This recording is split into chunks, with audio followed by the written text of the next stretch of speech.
CJ Council of State won Nsem na no see so call Tano South NDC no we no ye former DC ana wo honum yesi eno no pa ofri bechem ko go so ehɔ na na bacho ne koso a no ye candidate okokro mpodo na contestant ni bi no also a contestant there na ne yesi delegates ni bi kra won na mo transportation mo de ko ye CJ wo mo kokodru ye ni bibia ye to aba ni wie ya papa enya zero no se de ye de kwan be fa so akomo problem no mo fa so nko na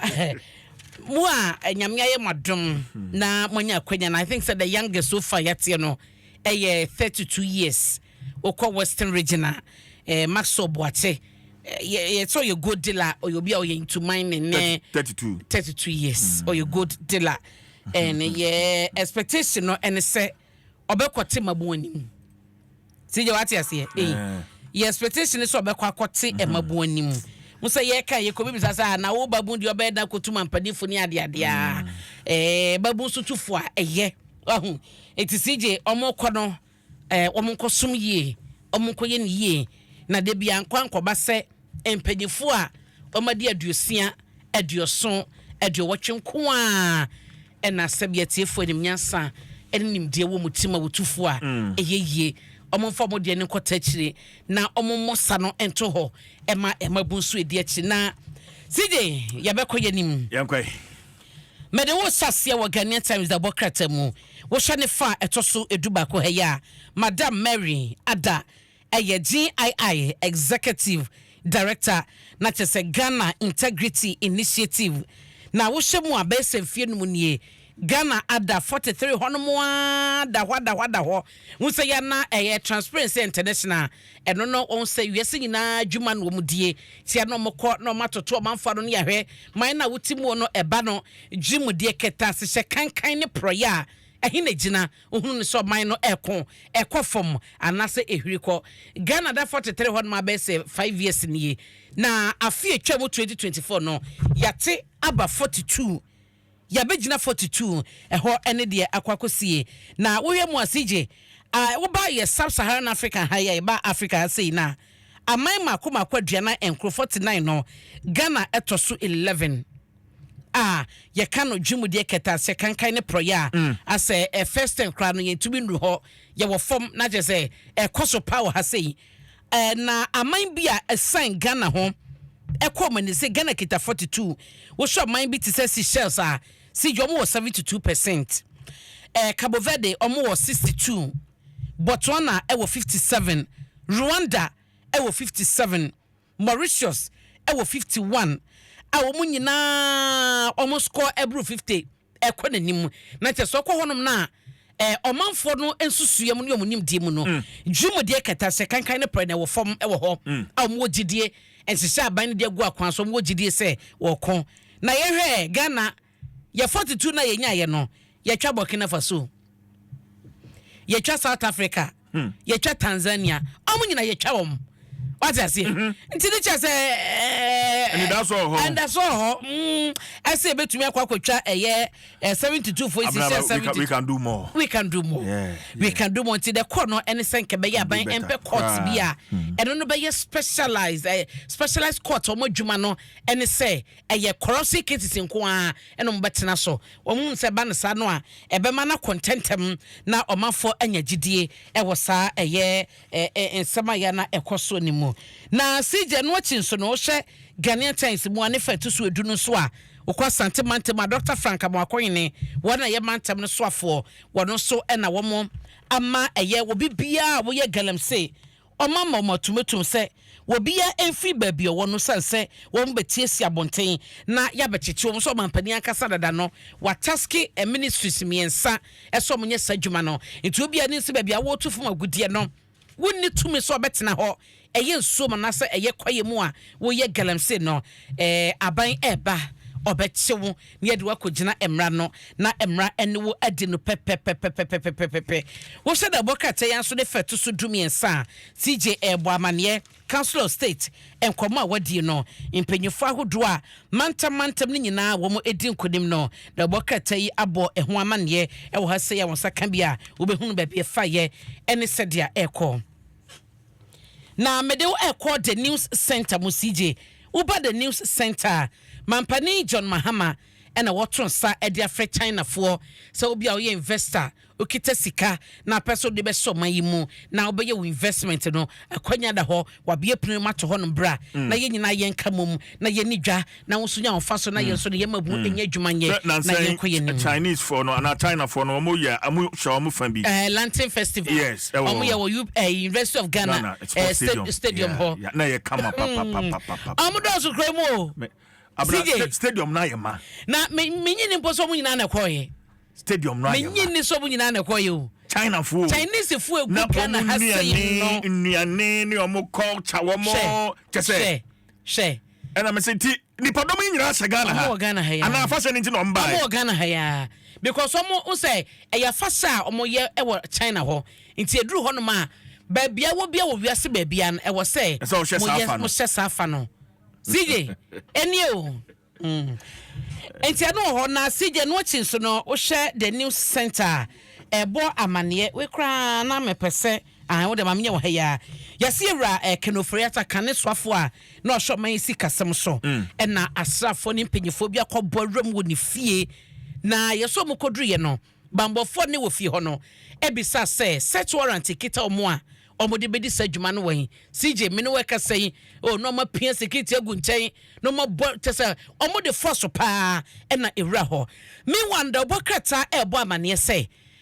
absampo na transition ebewie na ban sesa no aba no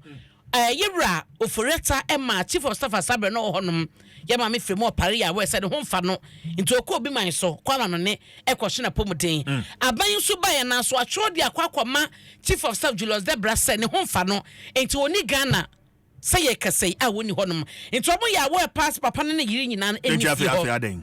and I'm musi and no bori esa ne omu wura hokwa boss search ne ade o ma hunu hwe eno mo sapi be sen koye na eno na da bokata embo amane obi dim do mo hwehwe sigi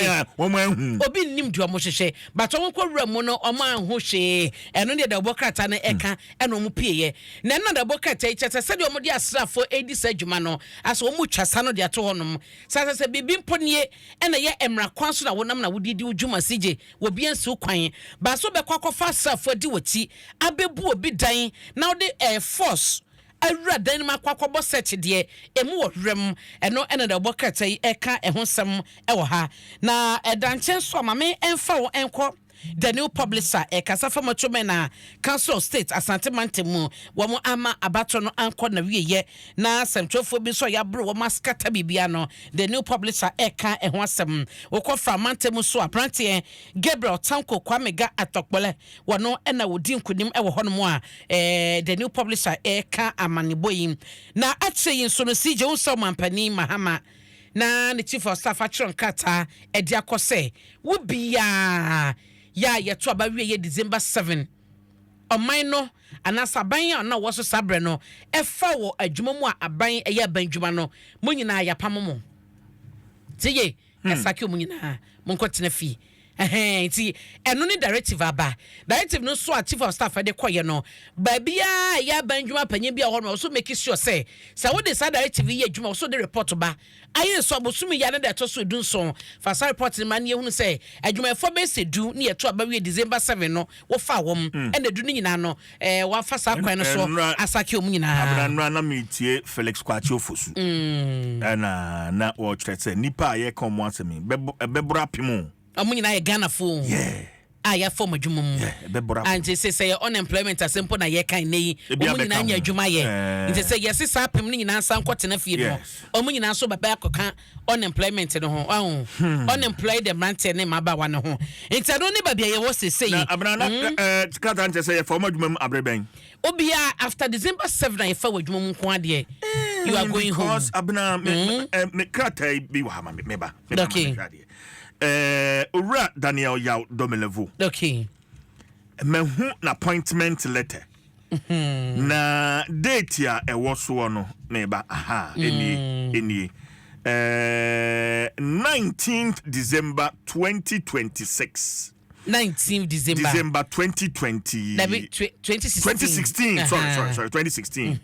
appointment as Auditor General. Okay. Krata nini mamenkan krata nini kan mame krata nini I say oh nyabotre mame abotre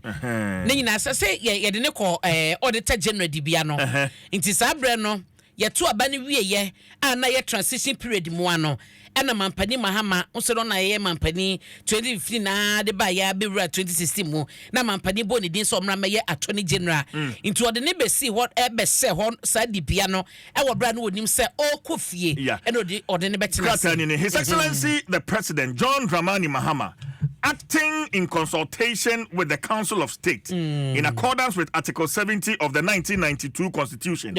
has appointed you as Auditor General with effect from 23rd December 2016 until the approval of the report of the Professor Buando Committee on emolument, the salary and allowances payable, and the facilities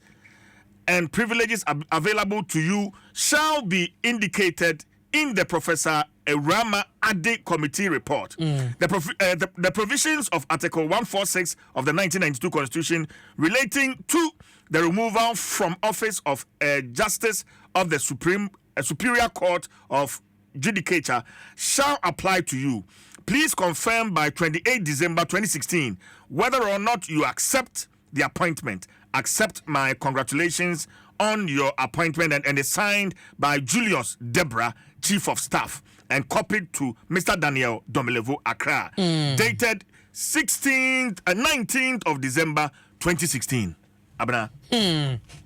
Kata nini? CJ, media yana ensem bi sei ekoso yana eyarehwo. De enti CJ meka ne sa ne say yemfa ne say MPP for na afọ adwuma mu. Yemfa ne say nipa ne ye MPP ni o ye Ghana ni. Say ye ka emabu e wa abonte omu ne adwuma ya CJ. Sa mabu ni nyina MPP wom, NDC wom, CPP wom, PNC wom, political parties ni nyina no LPG members omu nyina no so obitifie ono so otifie bi. Enti say ya to ba wie sana kwanya wo ho no sa kwanya ni ho unless e bi omo de krata bi ama me ate asese oma fa bro numbers na wose sai institutions ni na nefa no oma fa ma na bro so ama e bia aban period no aye choked anaso oma ya form no omo nye deserving omo need the required skills and the experience no any certificate e mo sa kwanya so betu ya join such institutions but until some my sa details ni de CJ menyi ni se wose ye de adwuma ye eya manyo sem se MPP aba obia omampani dada mahama efa no 2015 mu a wode omo shebu no wo mu nyina ne be yom afim ene se sa na tie de ne sa ne pese e bo man na ye to ba wie ye na ye sesa ban no de ote so sifo na de oba ne metena so transition bia nkoso because amamno na omampani mahama ejina so de ye radom level court constitution no article 70 ne ho anwan na wode di sa adwuma no adwuma fa ye fa after December 7 nyina no emma kwanse sa wo nyina so ye fa wo enti ne to mo de mo kwata fesi je Abrant mi bisa senti se a ye be yi o madie no o mo kwata na fie